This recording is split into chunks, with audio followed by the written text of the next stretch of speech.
All right, well, it's a beautiful night out here. Again, it's very quiet, and tonight is going to be a quiet night as we see our temperatures cool off once again. 82 degrees out for the high temperature on your almanac. The average high has dipped to 79. We've not been anywhere near the 90s this month. What a weird month. We might not even hit 90 degrees, and we haven't had a lick of rain. 97 for that record, and again, you can see today the low is 66, but tomorrow morning a lot of us will be in the 50s. Tomorrow morning is so great, 61 degrees to kick off the gates, opening up for this year. Lots of sunshine. Even if it's a little cool and crisp, I'd still go shorts and t-shirt, and then drying out. Well, really going to be staying dry, I guess, for the grandstand. And beautiful. Tomorrow's a great day. The winds today, that was probably the story. I was out on the lake.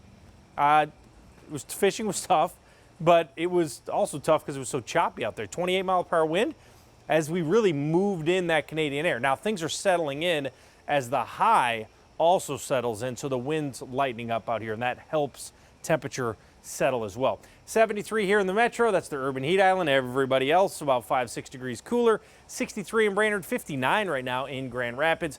Again, really not a whole lot going on. You can see there's the low pressure center. Every time a low passes to your east, remember this is a counterclockwise rotation and this is a clockwise rotation. So if you look at this here, these together, yeah, they draw in northwest winds. If you do this setup, which we'll do many, many, many times, if you do that in January, that's how you get punished and you go to 40 below. But tonight and in summertime, it's really nice. 50s, 53 in St. Cloud, 54 in Alexandria, 60 in the Twin Cities. Again, so very, very quiet out here tonight. Tomorrow, same deal, 82 degrees, 81 in St. Cloud, 78 in Brainerd, 74 degrees in Bemidji, so we know it's quiet. Okay, eventually the high pressure will slide, and then here comes another low. Now, the low on Friday night to Saturday morning, it's going to be scattered in nature, and most of this is going to have to develop. Anytime you're counting on storms developing the night before in a different state, then you just automatically have lower threats for rain because we get their leftovers, and that is leftovers through Saturday noon. So let's take a little bit of a closer look on this, and you could see Friday night, okay, maybe a couple of storms out here, but the storms really got to get going and make it all the way into the area from 4 to 6 in the morning.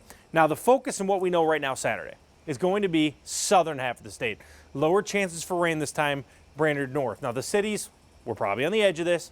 Better chance for that heavier rain will stay south, but we're in it. We've got a chance. And then by 10, okay, I can't rule out some showers or some sprinkles, but we're going to be really clearing this out as we go through the afternoon. There's just no way you can change your plans on a chance of rain. And you see, okay, Mankato's got 0.67. This is going 0.04. If I show you model runs every single time, which I try to explain, it's just an example to an idea. So your last model run, the same model, had us at 0.7. Now it gives us a 0.04. Why would I show it? Well, it still shows you that the emphasis is to the south, right? The model tells me the percentage is higher south, lower north, and there's a chance for 0.7 inches if you get the bullseye. So it still tells us things even if it slides around. 82 tomorrow, perfect 84 on Friday. Saturday morning, there's your chance for rain. Can't rule out rain Sunday. It's just very spotty and staying hot actually to end the weekend.